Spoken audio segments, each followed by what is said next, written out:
নমস্কার সকলকে BA study one চ্যানেলে জানাই স্বাগত।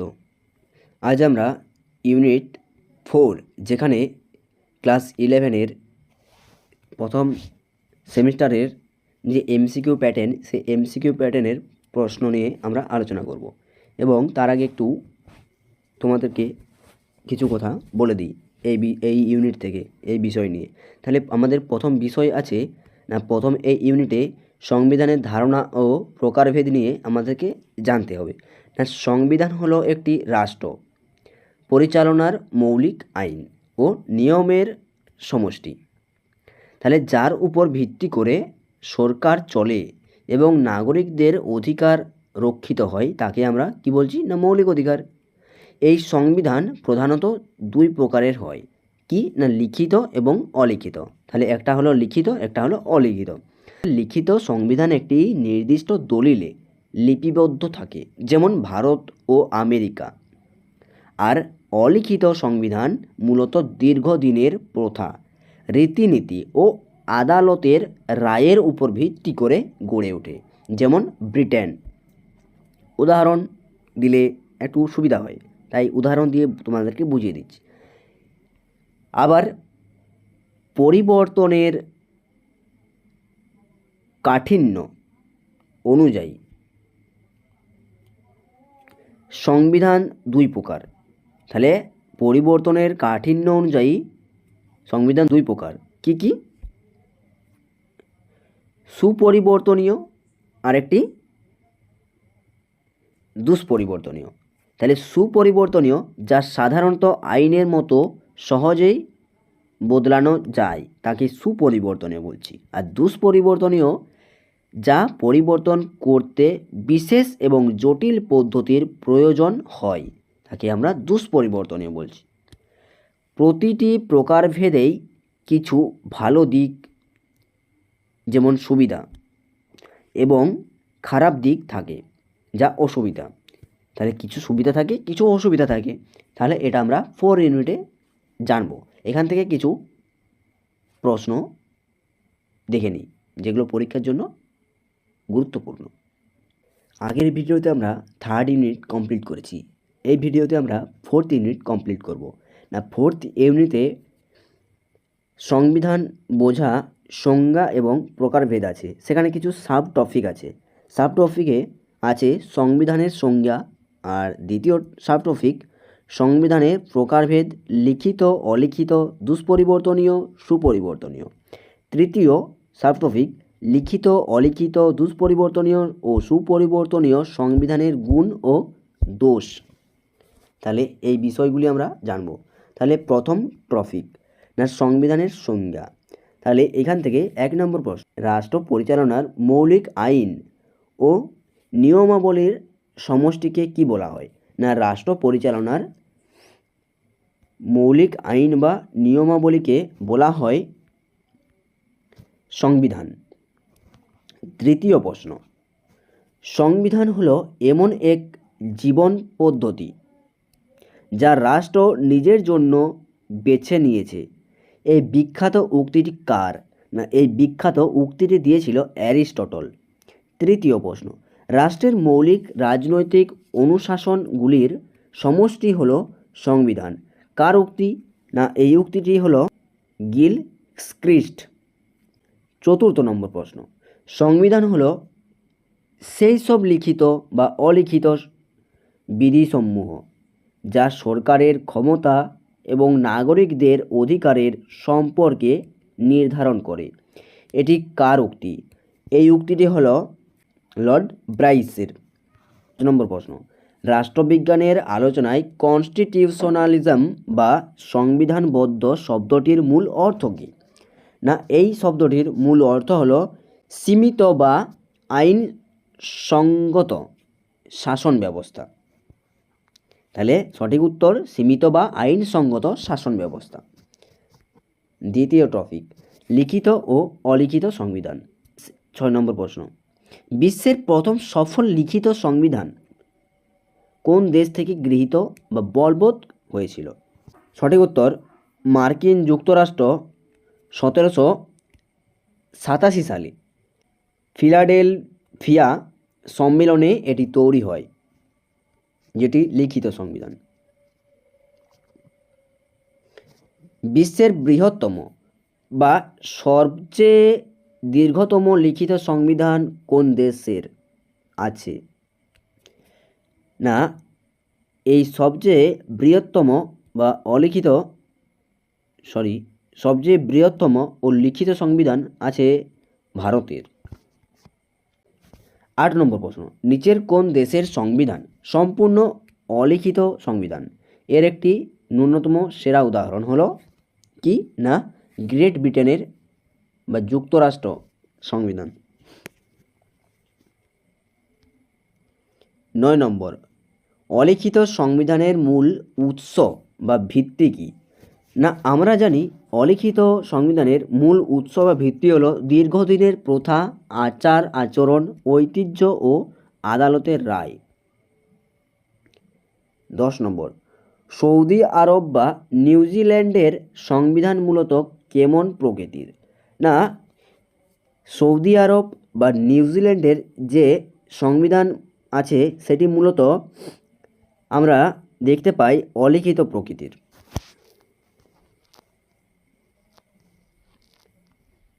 3 নম্বর টপিক, দুষ্পরিবর্তনীয় ও সুপরিবর্তনীয় সংবিধান। তাহলে 11 নম্বর প্রশ্নে, যে সংবিধান সাধারণত আইন পাশের মতো সহজ পদ্ধতিতে বা আইনসভার সাধারণ সংখ্যাধিক্যেই সংশোধন করা যায় তাকে কি বলে? না, তাকে বলে সুপরিবর্তনীয় সংবিধান। 13 নম্বর প্রশ্ন, সুপরিবর্তনীয় সংবিধানের একটি শ্রেষ্ঠ উদাহরণ কোন দেশের সংবিধান? না, এটি গ্রেট ব্রিটেনের সংবিধান। 14 নম্বর, দুষ্পরিবর্তনীয় সংবিধানের একটি ন্যূনতম প্রধান বা শ্রেষ্ঠ উদাহরণ কোন দেশের সংবিধান? মার্কিন যুক্তরাষ্ট্র সঠিক উত্তর। 15 নম্বর, ভারতের সংবিধানের প্রকৃতি বা চরিত্র কেমন ধরনের?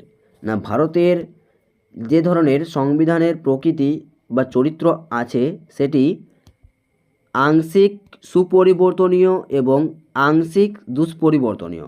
ভারতীয় সংবিধানের কিছু ধারা সহজে এবং কিছু ধারা অত্যন্ত জটিল পদ্ধতিতে সংশোধন করা যায়।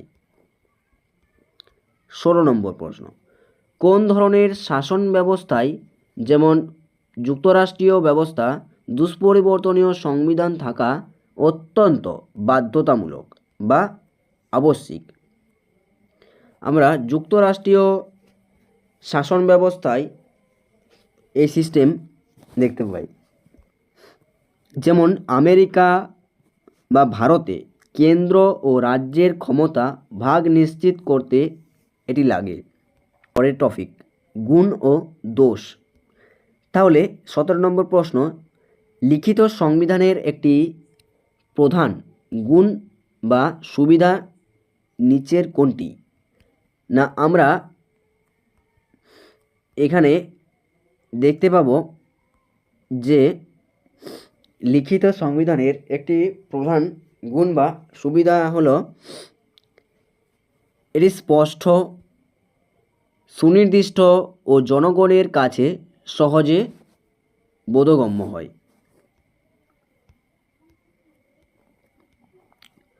18 নম্বর, লিখিত সংবিধানের একটি প্রধান দোষ বা অসুবিধা কি? না, লিখিত সংবিধানের একটি দোষ বা অসুবিধা হলো রাইট উত্তর, এটি অত্যন্ত অনমনীয় বা জড় প্রকৃতি হয়, যা পরিবর্তিত পরিস্থিতির সাথে সহজে খাপ খায় না। 19 নম্বর, অলিখিত সংবিধানের সবচেয়ে বড় গুণ বা সুবিধা কোনটি? তাহলে আমরা অলিখিত সংবিধানের সবচেয়ে বড় গুণ বা দোষ হলো এটি অত্যন্ত পরিবর্তনশীল বা এটি যে কোনো জরুরি পরিস্থিতিতে দ্রুত রূপান্তর করা যায়। 20 নম্বর, অলিখিত সংবিধানের একটি প্রধান দোষ বা ত্রুটি কী? না অলিখিত সংবিধানের একটি প্রধান দোষ বা ত্রুটি হলো এটি শাসক দলের হাতের পুতুলে পরিণত হতে পারে এবং জনগণের অধিকার বিপন্ন হতে পারে। 21 নম্বর, সুপরিবর্তনীয় সংবিধানের একটি বড় সুবিধা কী? না আমরা এখানে সুবিধা দেখব যে এটি শান্ত ও শান্তিপূর্ণ উপায়ে যুগোপযোগী পরিবর্তনের মাধ্যমে বিপ্লবের সম্ভাবনা কমিয়ে দেয়। 22 নম্বর, সুপরিবর্তনীয় সংবিধানের একটি বড় দোষ বা অসুবিধা কোনটি? না আমরা সুপরিবর্তনীয় সংবিধানের একটি বড় দোষ বা অসুবিধা বলতে শাসক দল বা ক্ষণস্থায়ী আবেগের বশে এটিকে তখন পরিবর্তন করা যায়, যার ফলে রাজনৈতিক স্থায়িত্ব নষ্ট হয়। এটাই এর বড় অসুবিধা। 23 নম্বর প্রশ্ন, জরুরি বা সংকটকালীন অবস্থায় দুষ্পরিবর্তনীয় সংবিধানের চেয়ে সুপরিবর্তনীয় সংবিধান বেশি উপযোগী, উক্তিটি কি সত্য? সম্পূর্ণ সত্য। 24 নম্বর, কোন ধরনের সংবিধানে বিচার বিভাগের ক্ষমতা, প্রাধান্য ও মর্যাদা সবচেয়ে বেশি থাকে? না দুষ্পরিবর্তনীয় ও লিখিত সংবিধানে প্রাধান্য বা মর্যাদা বেশি থাকে, কারণ সেখানে বিচার বিভাগ সংবিধানের অভিভাবক হিসেবে কাজ করে। 25 নম্বর, দুষ্পরিবর্তনীয় সংবিধানের একটি বড় দোষ বা ত্রুটি কী? দুষ্পরিবর্তনীয় সংবিধানের একটি বড় ত্রুটি হল এটি জাতীয় প্রগতি বা প্রগতিশীল চিন্তাধারার পথে বাধা হয়ে দাঁড়াতে পারে। 26 নম্বর প্রশ্ন, আইনসভার তৈরি সাধারণ আইন এবং সাংবিধানিক আইনের মধ্যে কোনো পার্থক্য করা হয় না কোন সংবিধানে? না আমরা দেখতে পাই সুপরিবর্তনীয় সংবিধানে কোনো পরিবর্তন করা হয় না। 27 নম্বর, আইনসভার তৈরি সাধারণ আইন এবং সাংবিধানিক আইনের মধ্যে স্পষ্ট পার্থক্য করা হয় কোন সংবিধানে? না দুষ্পরিবর্তনীয় সংবিধানে। 28 নম্বর, ভারতীয় সংবিধান সংশোধন করার পদ্ধতিটি সংবিধানের কত নম্বর ধারায় বর্ণিত আছে?